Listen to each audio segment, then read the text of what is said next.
Hello, everybody. It's Leslie Tagorda here, your brand navigator, business astrologer, brand strategist. Today, September 18th, Saturn has stopped its backwards motion and is now on its way forward. So we call this station direct, but think about your car going in reverse, and before you can go forward, it has to come to a complete stop. And that is what is cosmically going on with Saturn today, right? Saturn is like so important in our business, in our lives, because Saturn is the kind of the strict grandfather of the zodiac. You know, he likes structures. You know, he wakes up at the same time every day, goes to sleep at the same time every day, eats the same breakfast, you know. But in our lives, Saturn might not look like that, but really why Saturn is so awesome is because it helps us create structures and take responsibility so we can actually accomplish those big dreams in our lives, right? And now it is never a perfect road. I've been getting so many hits today as far as the messages of Saturn, right? Now, when Saturn goes retrograde, it's not like it's not like Mercury going retrograde, right? When Mercury goes retrograde, holy smokes, you feel it. But Saturn is, it's not a personal planet. So it's, you know, personal planets are Mercury and Mars and Venus, all of those planets that are close to the sun and close to the earth. Saturn and Jupiter are a little bit further out. So astrologically speaking, we call these the social planets, right? Now, Jupiter, Saturn, and the outer planets like Pluto, Neptune, and Uranus, those planets, from our perspective on Earth, actually go backwards, go retrograde, probably like, you know, half of the year or so. So really, when we're feeling the retrograde, we're not really feeling at this like really like intimate personal level. We're looking at it kind of like big picture, like what do we get to reassess, right? Retrogrades are about reassessing. So when Saturn went retrograde in April of 2019, and it stopped today in September, we've basically had, what is that, 6 months of kind of 4 months going like looking at where we needed to basically bring more consistency in our life, where we needed to bring more, I have my little notes here, more responsibility in our lives, right? And so because, you know, what you reap, you sow, right? That kind of, that idea of, you know, planting things. If you don't plant the right seeds, you're not going to like take anything out. Or another expression is like, you make your bed and you have to sleep in it, right? So all of your actions that, you know, culminate end up being what we sow. So basically, Saturn is like, do you have a debt to pay? Did you not contribute enough, right? So thinking about in our brands, what this really means is, have we really been showing up consistently? I had this wonderful conversation earlier today with somebody who's doing Crystallize again, and you know, she's been having a hard few past months with her business, and instead of kind of like forging forward, she kind of needed to take a break, but then the break ended up not being so much of a break, but more of just kind of stop, right? And I know I've been there before. Many times in my business where I've kind of felt stuck, I just ended up stopping, right? And this is Saturn saying, well, you're not really putting the time in, you're not really putting structures, you're not working through things, you're facing one wall, one rejection, whatever you want to call it, and you're just giving up, right? That is not what we want to do. So Saturn is here to teach us that anytime we have this sense of like we're not moving, our expectations are not being met, we're being rejected, we're hearing a lot of no's, things are not yet perfect enough. This just means that we have to, you know, take a break, reassess what's going on, and fine tune and keep on going, because Saturn wants us to show up. Saturn wants us to take responsibilities for the things that we really want in our lives, right? So two things. This morning, I had a super early morning. You guys know that I'm a musician, and we had a bunch of school concerts this morning for my group. Education and being a teaching artist is a really huge mission in the work that my quintet does. And and we put together a new show, or that we haven't yet really performed. We performed it like once or twice, but you know, sometimes we've been together for so long that we have shows that are like so slick and so good because we've performed the same show hundreds of times, right? Now, this show that we played this morning was not slick, right? We played it twice this morning, and then on Sunday we had played it once. So we played it a total of 3 times. And each time we play it, you know, even though we spent a lot of time in the beginning before we even played it, rehearsing, scripting it, and working out all the kinks and stuff, it's not until you actually perform it and get feedback from the audience do you know what needs to keep on getting adjusted, right? So 3 times we played it today, and you know what? It's still not yet perfect, but it's way better than it was when we first performed it on Sunday, because we're taking instant feedback. Every little thing that we do, we're making mental notes of, okay, we need to shorten this speech. We have to get the students to join along here better. We have to explain this better.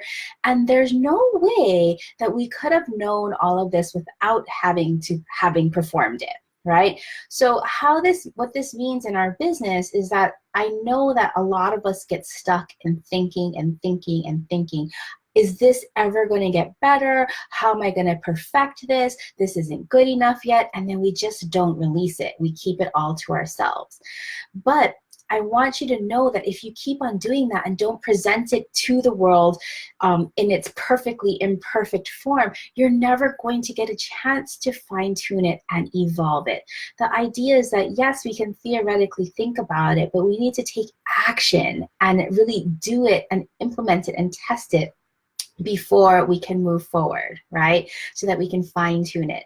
I can't wait till we actually perform this show, you know, another 20 times, because by the 20th time it will be memorized, it'll be slick.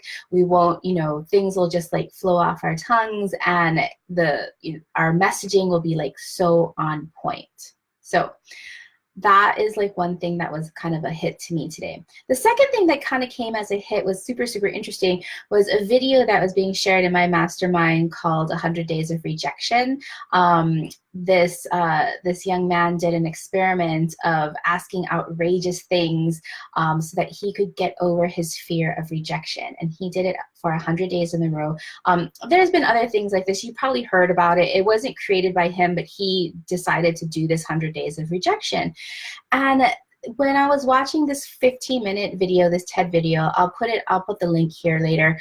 When I was watching that, I was like, wow, what a perfect message for Saturn going direct in Capricorn, right? So not only is Saturn like, you know, it's moving forward, we get to reap what we've sown it over the last 4 months. Have we been showing up? Have we not been showing up? But then after, you know, now that it's going forward, we get to reap all this.